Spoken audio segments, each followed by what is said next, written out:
मैंने पिताजी से कहा कि मैं भी ये तंत्र विद्या सीखना चाहता हूँ। तो पिताजी ने कहा इस कामों में कुछ भी नहीं, तू रहने दे, अपना काम अच्छा चल रहा है वहाँ पे कर, तेरे को कोई कमी थोड़ी है। लेकिन मेरे तो वो बात दूसरी दिमाग में घूम रही थी कि नहीं, करना तो मुझे यही काम करना और इसी को जवाब देना।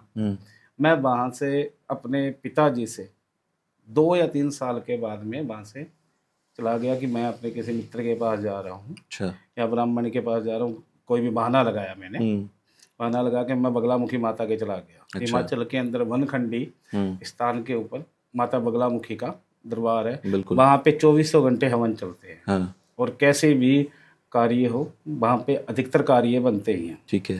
तो वहाँ पे गया हुआ था, वहाँ पे एक मेरा मित्र था, तो उनसे उनके पास रहा, मेरे को अच्छा लगा, रह रहा था वहाँ पे ही। कोई मंदिर के अंदर ही किसी औरत के अंदर को शैतानी चीज आ गई थी। अच्छा। अब एक बात ये बताओ कि मंदिर के अंदर शैतानी चीज आना कैसे आ गई? ये भी बहुत वही बड़ी बात है। बगलामुखी माता मंदिर, बगलामुखी माता के, और यानी कि गर्भगृह के अंदर नहीं आई, मंदिर के प्रांगण में, मंदिर के परिसर वहाँ में था। पे जब वहाँ पे एक साधक था कोई, जो जैसे नॉर्मल आप बैठे हम बैठे हैं, पैंट कमीज पहने हुए, थोड़े उम्र दराज थे।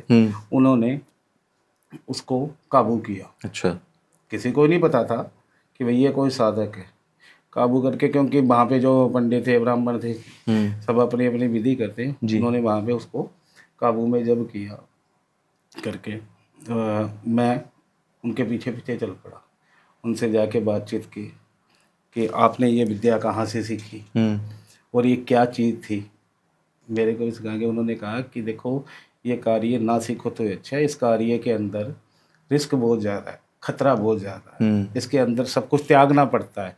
अगर आप किसी चीज़ को त्याग सकते हो तभी। मैंने बहुत से उनके रिक्वेस्ट वगैरह की, तब उन्होंने मेरे को मार्ग बताया कि आप चले जाओ कामाख्या धाम। अच्छा। कामाख्या धाम में वहाँ से बिना सोचे समझे एक दिन मैं मेरे मित्र के पास होगा, वहाँ से सीधा कामाख्या धाम गया।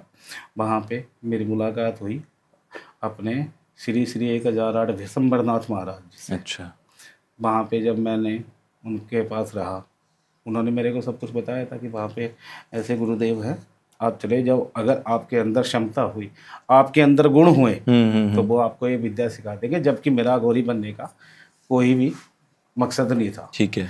जब मैं वहाँ पे गया तो आप मानोगे नहीं, 2 से लेके 3 साल तक तो मेरी वहाँ पे परीक्षा हुई है। फिर मेरे को शमशान विद्या सिखाई। वहाँ पे जैसे जैसे इस कार्य के सीखते गए, वैसे वैसे वो रुचि पारिवारिक जीवन से हटती गई और उधर लगती रही। और आज के समय के अंदर कितनी शक्तियों का मैं खुद मालिक। देखो, करने वाले महाकाल है जी, मेरी माँ काल का है जी, वो जो करवाएगी वही होगा। लेकिन मैं उसके पास गया भी था बाद में, उस तांत्रिक के पास। उस तांत्रिक, अब वो मानता भी आज मेरे को, चलो समय समय की बात है, वो उसका समय था। लेकिन मैं इसी करके गया था उसके पास कि कभी भी किसी का उपहास नहीं उड़ाना चाहिए।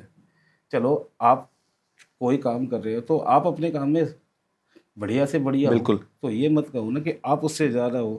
तो आप अपना, जहाँ पे घमंड आ गया या कोई चीज़ आ गई, पहली बात तो वहाँ पे कोई अघोरी बन नहीं सकता। और रही बात अघोरी बनने की, जिसको मन के अंदर संकल्प होता है, दृढ़ संकल्प कि मैं इस चीज़ को प्राप्त कर सकता हूँ, और भावना नेक होती है जी, और डर भय किसी चीज़ का होता नहीं है। मान लो मेरे तो जिद थी जी, और कईयों के डर भय भी होता है, क्योंकि जब शमशान में जाते हैं ना तो अच्छे अच्छों के पैर कांपने लग जाते हैं। सही बात है। और खास करके शमशान में तो देखो सभी लोग जाते हैं, कोई खत्म होता है तो उसके साथ जाते ही हैं, बिल्कुल।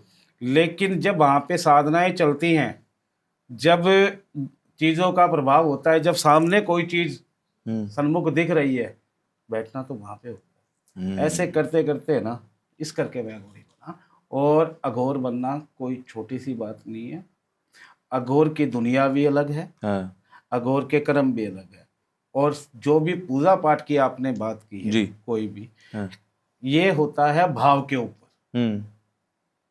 आपका अच्छा भाव है, बिल्कुल, तो आपको अच्छी चीजें जल्दी मिल जाएंगी। अगर आपके भाव में, मन में छल है, कपट है, या किसी चीज के अभिलाषा है जी, तो उसी चीज में समय लगेगा।